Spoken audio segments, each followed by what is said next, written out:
So I just wrote a pretty banger joke that I think you guys are all gonna appreciate. The joke goes, hey, why did the botanist cross 2 train tracks on Route 12 on foot? And the answer is, of course, to get a load of this magnificent flower. I'm in what appears to be some kind of like oak savanna-y territory today. And there's an absolute massive bloom of this beautiful member of the pea family. And I figure it affords us a good opportunity to talk about the floral morphology of the pea family, the Fabaceae, which is an absolute great family, one of my all-time faves. This, of course, being Lupinus perennis, the sundial lupin. I believe it gets these names from the foliage, which you can see right here.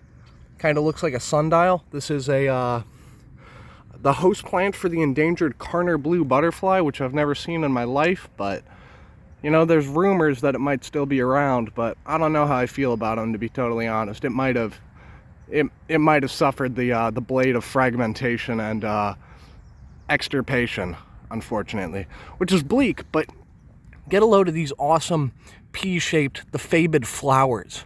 I'm probably going to dissect one of these in a little bit and throw up some pictures of it nicely. But the general description of a pea flower, you've got your banner petals, your wing petals, and your keel petals, okay? So you can see the banner and wings on the exterior pretty well, in my opinion, if it would focus. There we go. So the banner petal is this larger one on top here, okay, and that's also referred to as, I believe, as the standard. And then below that, you've got the 2 fused wing petals. Okay, so banners on top, then wing petals below that. And then within the wing petals, which I'll show you via floral dissection in a moment,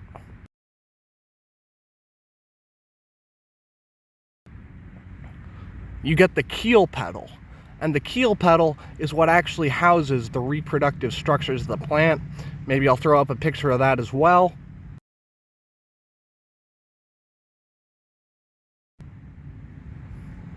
So there you go. So your banner, wings, and keel petal. Now it's important to note that this isn't the rule for all flowers in the pea family. Like I know some members of the Saesalpinoid subfamily, such as Senechibacarpa, throw up a picture of that here, nice.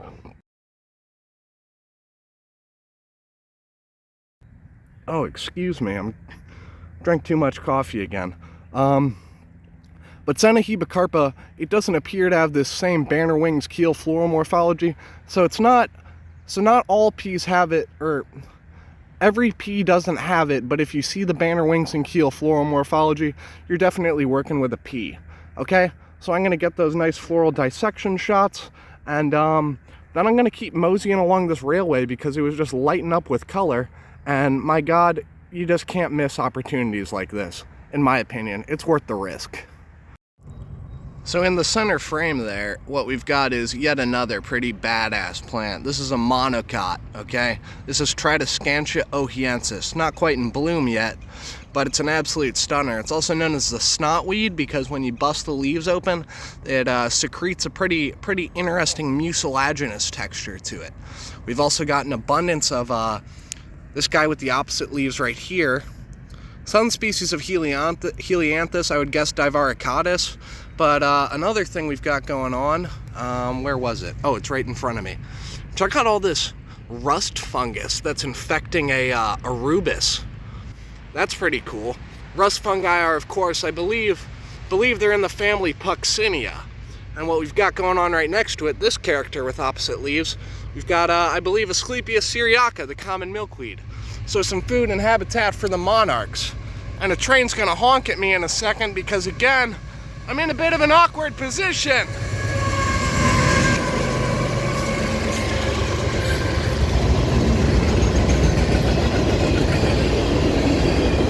But there's a puccoon over there, and I'm gonna look at that in a second, once this train passes. So what we're looking at right here, practically glowing, is this is a species of Lithospermum in the Boraginaceae, okay? and I'm going to tell you guys how to distinguish between two pretty badass groups of two pretty badass species of plants, Lithospermum canescens and Lithospermum carolinense. Lithospermum canescens is a little bit less common. I believe it's technically a regional endemic to the Great Lakes region, but I could be wrong about that, absolutely. But I think I read that somewhere, so I'm just going to say it and hope I'm right. Because I'm lazy, I guess. You could probably chalk it up to that. But the way you distinguish between carolinense and canescens is there's a couple different ways. One of them involves dissecting the flowers, which I don't think I'm going to do because I have faith in the other way, and that's simply to give them a nice feel, okay? The hairs on Lithospermum carolinense, as you can see, this is quite a hairy little plant. You might not be able to see it, but you're going to have to trust me again. But basically, on Lithospermum carolinense, the hairs are going to be what's called hispid with a papillose base. And what does that mean for our purposes? It means that if you touch it, it's a little bit rough, and when you rub up against the stem, you'll feel these little bumps, which are the papillose bases. Okay, and then in Lithospermum canescens, the foliage is canescent, which means it's got like this silvery gray hair, which is very, very nice to the touch, very downy, in fact. So just going by the touch test here, I feel bumps, so I'm calling this Lithospermum carolinense. So there you go. That's how you distinguish between two species of Lithospermum real quick. Really cool group of plants. Genus there means stone seed, which is pretty badass. But I'm going to keep scouting this railway, see if I can find anything else. But even if I've only got Lithospermum and lupin in the video, god damn are they making a good showing out here. Because this is absolutely stunning, and this is why I had to pull over to just get a load of this wonderful habitat. Isn't this just absolutely incredible? Look at all this Lithospermum and lupin. This is probably one of the finest floral displays of these plants that I've seen in a very long time. And it's happening right in between two train tracks. Can you believe that? That's awesome. And like, there are some authors, I believe Aldo Leopold actually wrote about the reasoning for why. Oh, hang on a sec. Ooh, pretty. I'm gonna go ahead and shoot from the hip on this one, given the, you know what? Yeah. I'm gonna call this, I think I'm gonna call this Carex muhlenbergii. Given the sandy habitat and some of the conspecifics in the area. But regardless, back to Leopold. Well, Leopold kind of argued for why these areas next to and around train tracks are so beautiful is because it's really expensive to like keep the track clear in terms of like herbiciding the side of the train tracks. So a lot of times these patches just get left alone completely, and the native flora are able to persist within them. I think I'm doing that synopsis right. But anyway, so that's kind of why this is happening. But it's a beautiful fucking thing to take advantage of. I'm swearing a lot because I just can't. I don't see stuff like this often, as it's often called, in the Anthropocene, this time of horrible fragmentation.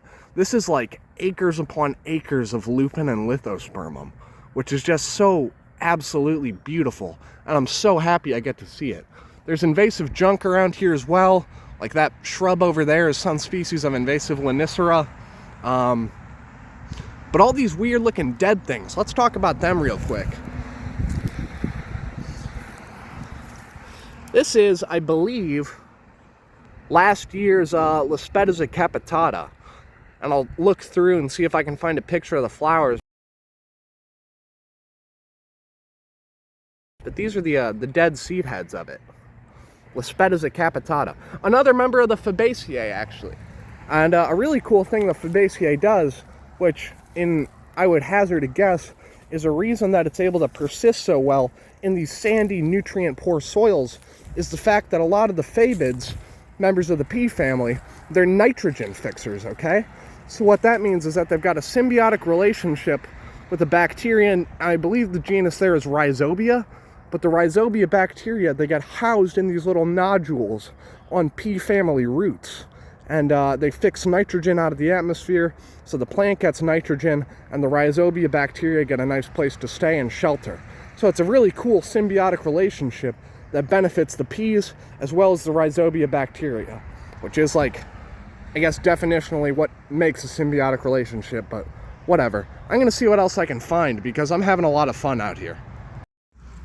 So this is pretty nice as well. This is just a dainty little violet, as you can tell by the by my finger that I'm holding up for scale here, but this is a viola that I don't run into too much. You might think it looks a little bit like the Sororia that pops up in people's lawns, and it does, but if you get a load of the leaves here, you'll notice they're not that same cordate shape. They're kind of sagittate, which is your big giveaway that you're working with Viola sagittata, which is pretty nice. And we've also got another very cute little sedge occurring in the area. This right here, this is Carex pennsylvanica. You guys should really throw this little bastard in your yard because it'll spread via rhizome like crazy. It helps to enrich the soil health, and the ants go nuts because this is a Myrmecoccus species, which essentially means that the ants are going to disseminate these paragynia for you. So it'll spread by itself, which is awesome. You don't have to do any work, and you'll just get clumps of Carex pennsylvanica happening all over your dang yard, which would be a beautiful yard. Much better than turf grass in that it actually provides some ecosystem services. But that's a rant for another day, I think. There's a good number of these little Viola sagittata, and the pen sedge is flourishing. What we've got right here appears to be, I'd call that Myanthemum stellatum in the Asparaceae. Oh, by the way, the section on Carex pennsylvanica is this is section Acrocystis, a member of the oak sedges. And we got some nice oaks, some nice Quercus action. We got some Sassafras albetum leafing out. This is wonderful habitat. It's absolutely incredible. It blows my mind. Like, I drove past this spot every year and I was always like, you know, maybe one day I'll shoot a video out here. And I'm so glad I'm actually doing it. And no video in an oak savanna sandy system would be complete without including this magnificent character. This is Opuntius cespitosa, formerly Opuntius humifusa, but there was a paper that came out a couple years ago that revealed that what was called Opuntius humifusa was actually a species complex, which essentially means that it was a bunch of very closely related species that are kind of different to parse apart the boundaries of. But you can tell this one's Opuntius cespitosa because in addition to having these, you see those little, the areoles, they've got those nasty glockids coming out of them, which are like naturally produced fiberglass. They give you a pretty awful blister. But in addition to the glockids, and denoting the fact that this is Opuntius cespitosa, got to do this gingerly. See what I'm rubbing here? A nice spine. Opuntia humifusa, what is now Opuntia humifusa, will not produce these spines. And also the geographic range is a little bit different. I believe Opuntia humifusa is more of like a southeastern species, whereas in northwest Indiana, we're working with Opuntia cespitosa, all right? And this one's getting ready to throw up some pads.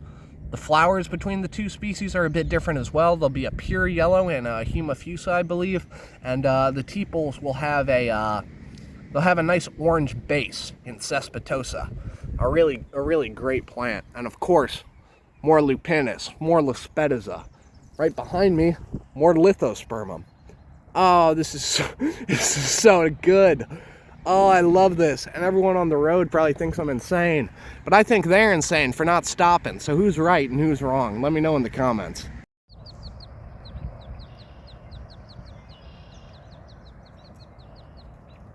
Little duckling. Don't know where mom and dad are. That's kind of sad. Shit. Oh, plant. So this right here is this is a pretty cool plant coming at you from the family. The family here is Santaceae, the same family as the mistletoes. So if you know anything about mistletoes, you'll know that they are, of course, parasitic plants. This one right here, you can note all the chlorophyll giving it this green tissue. So this is a hemiparasite. This is Commandra umbellata, the bastard toadflax. Species name there comes from these nice little umbelliform flowers that it gets. And there's some beetles getting some nectar or something like that. That's awesome. I was hoping to see this guy out here, and looks like, there's a nice little clump of it right here. Pretty cool, pretty cool. See what else we can dig into, and then I'll probably wrap this up because much as I do love being out here, it is a little nerve-wracking, being right sandwiched between two giant-ass train tracks. A little bit nerve-wracking, but the plants take my mind right off it. It's like, you hear the trains come rumbling, and you're like, well, good thing I'm not near the tracks, but what if they kick off or derail? And your mind just starts racing. And then you look at the flora, and it's like, oh, yeah, this is what it's all about. Never mind. So I think I'll wrap things up here and just kind of say, straight and to the point. The wild areas are still out there. They might be sandwiched between train tracks and they might be fragmented all to hell, but they are still out there. So try and get out and enjoy them if you can. Make sure you plant native and support local conservation efforts and things of that nature, because without that going on, it's going to be hard for these natural areas to really survive and thrive during these trying times that we're coming up on, given the state of climate change and all this bleak bullshit that everyone gets fed by the news and stuff like that, because misery sells, basically. But just try to get outside and try to enjoy it while you can, because it might be gone tomorrow. This could all get bulldozed. But if it did, at least we would still have at least we still would have been out here to see it before it went. I guess that was bleak. I don't know, I try to be poignant sometimes, and it's often a failed attempt. But have a good one out there, folks, for real.